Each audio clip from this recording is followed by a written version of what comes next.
Hey guys, and welcome to episode 22 of the Scipii Chronicles. Just want to start off the video saying that we are going to start off with a siege defense, I believe. Yes, a siege defense. And this is my, I think this is like my third time, no, sorry, my first time playing in like 3 weeks, is what I meant to say. So, I'm a little rusty at this game, I would say, but not too much. It's I've been playing it for such a long time since this is one of the only few games that my computer can still play. So this siege is a little siege defense is a little sloppy. I'll be talking about it, and yeah, that's about it.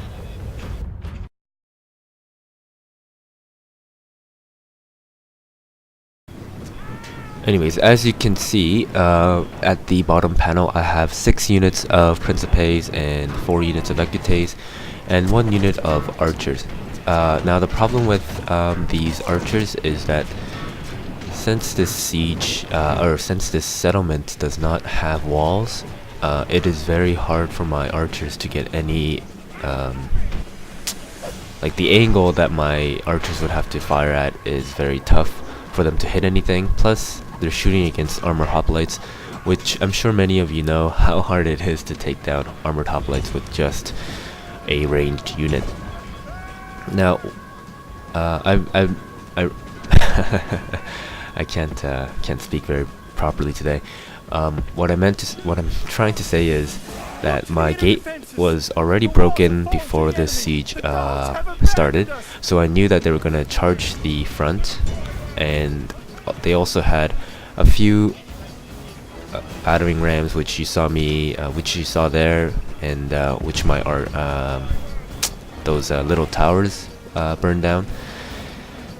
And now my setup is most of the units that infantry that I have is going to be at the front. But there are going to be reserves just in case they break another door. You can see a reserve on the left there, and you also saw me move one of my reserves to the very left, and that is because I saw a battering ram and they're attacking the walls right now. Now, the reason why I hate sieges so much is that there's just so many bugs in Rome.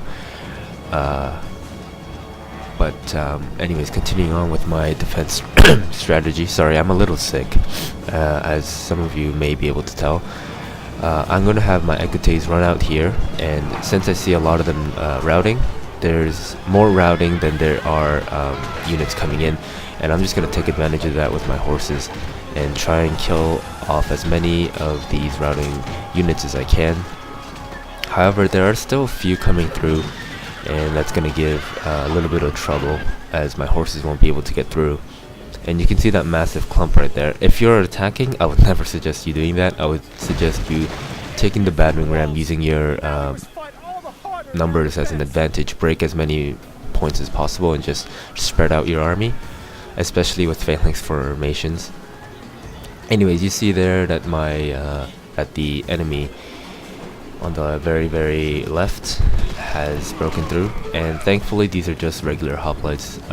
They should be no trouble for my Principes, especially since I'm making them fire at will, which is a very good idea to do when you're defending. Unless there are 2 armies coming, then you might want to save it if there's a bigger army coming later. But since there's 1 army versus 1 army, I immediately let my Principes fire at will. Anyways, I'm going to get my horsemen out of there because I see that there are now hoplites coming through, which will just slaughter my horses. This was relatively an easy siege. What I also like to do would be the V formation. If any of you guys remember my old Greek Chronicle, which I might do again, a Greek Chronicle was very fun. I made a nice a V shape right in front of the attacked walls or the attacked gate, and what that would do is make the people attacking me get hit by both left and right, and it usually does a lot of damage. Anyways, what I'm doing there is just scouting and checking if that unit was a general unit or just a Greek cavalry, and it was just a Greek cavalry, so I'm just gonna charge out my horsemen when they do have the chance. And what I mean by have the chance is that when most of their units are routing, I'm just gonna take my equites out from the sides of my settlement and attack these hoplites from the rear, and that's gonna trap them both front and back, and they'll have no way to run. So I think I'm gonna be doing that right now. I'm not quite sure, to be honest. Anyways, taking a break from the siege talk because I think I gave the general information of this battle. Episode 21, as you guys know, didn't have... See, there's another glitch right here, and my infantry won't attack, so they're just getting slaughtered. Episode 21, I didn't put it widescreen, and maybe that's the reason why it got so little views and so little comments, but I still need your guys' opinion if you guys want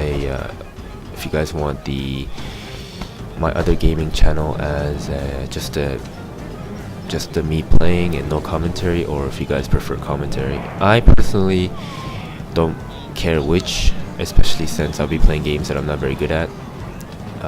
But as for my main channel, I think everybody who's subscribed expects a commentary, so I'll be doing that from now on. Anyways, as you saw there, the armored hoplites finally routed, and I let 3 of my 4 horse units out, and this is where I'm going to attack these armored hoplites from the back. Now there is still that 1 unit of Greek cavalry at the way back, so I'm just going to dispatch 2 units rather than just 1, just to make sure that those Greek cavalry are finished. And I can see them charging now, so I'm just going to take 2 units and countercharge and hopefully take out the Greek cavalry while my 1 unit attacks from the rear. And as you saw there, just that little initiation has the entire army routed, and that's because of a chain route, plus they're probably tired from all the battling. And that's the end of the battle, and that's basically, yeah, I mean, that's the end of the battle. I'm just gonna run these guys down, and fast forward here. That's about it for this siege. If you guys have any questions or something that I didn't mention here, don't please write down what your question is, and I'll answer them. Which brings me to my next topic of some people personal messaging me that they never respond to the comments, and I'll explain why.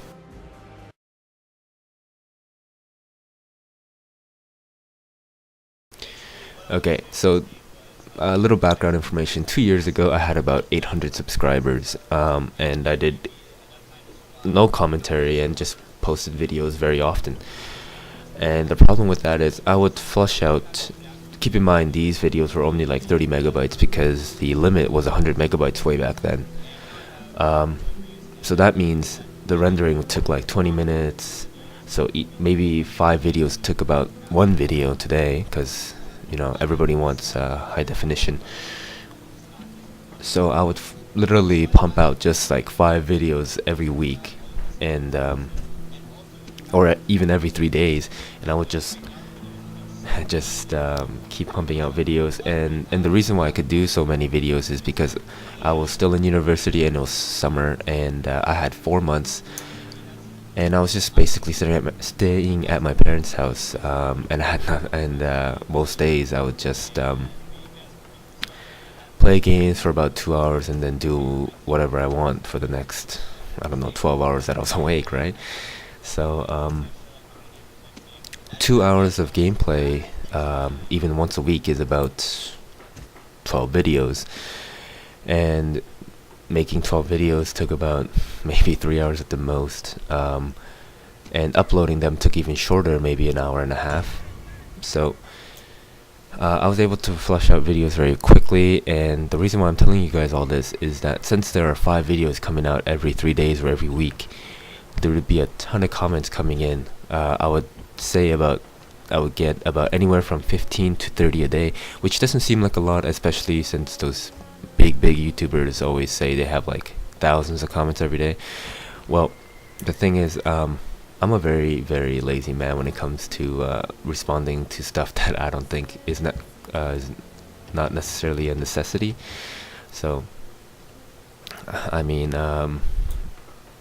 yeah, I mean, I do read them. It takes about 10 minutes just to read all the not 10 minutes, sorry, a minute to read all the comments. But as for the actual comment itself, it's not necessarily a question. If you guys have a question, I'll definitely answer it, but it's usually just good job or whatever, or telling a background story about themselves. But I don't get as many comments these days. Maybe it's just that there's nothing to comment about, especially me doing commentary as opposed to before where you just looked and maybe they had questions. Man, what was I even getting at? I totally got sidetracked. So yeah, if I don't respond to your comments, it's nothing personal. Obviously, I don't even know you guys.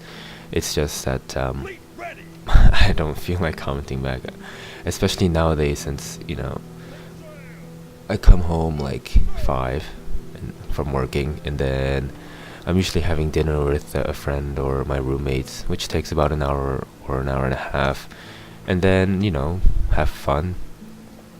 Gaming is not nearly a priority anymore. Making these videos is just for fun now. It always has been, but I mean, it's way down on my list to do, which I know sucks for you guys, but I mean, there's no way that I'm gonna be making 5 videos a week. That would just I would literally have no life. It's like, come back from work, make videos, go to sleep, come back from work, make videos. That's something that I definitely don't want to do unless I'm getting paid for this, and I mean like a lot. So like anyways, that's never gonna happen. So today is a Saturday as I am commentating on this video. I will try and get some gameplay. I'm actually probably gonna do this right after I render this video. Get some what is it called? Battle for Middle-earth 1 gameplay. Good campaign, obviously, starting off, and I think I will do commentary because all of my 20 subscribers are from this channel, and I mean, you guys subscribed for the gameplay and the commentary, I hope. So I will be commentating on Battle for Middle-earth. I will be, for the first 3, maybe 4 videos, I'll probably be talking about what this game is like, how do you play it, all that jazz. I also need more Rome Total War gameplay because I only played like 30 minutes at the most, and that's only about 2 videos. And this being the second video. Yeah, I mean, video games is just not what it was back then. What was I gonna say? I was gonna say something. Oh, I saw Shogun Total War. What was it? Battle. It was a battle. It was a battle gameplay video, and oh my gosh, does it look awesome! Every individual unit is so detailed, and the lightning and the whole atmosphere was really cool. I thought, I wish I had a computer that can play it though. I also really want to play Napoleon or Empire Total War. Man, I need to save up for a new computer for sure. Thing is, I need a laptop more than a desktop now. And you guys all know how inferior the laptop is compared to the desktop in games. Anyways, that's about it for this video. I hope you enjoyed it. See you guys next time.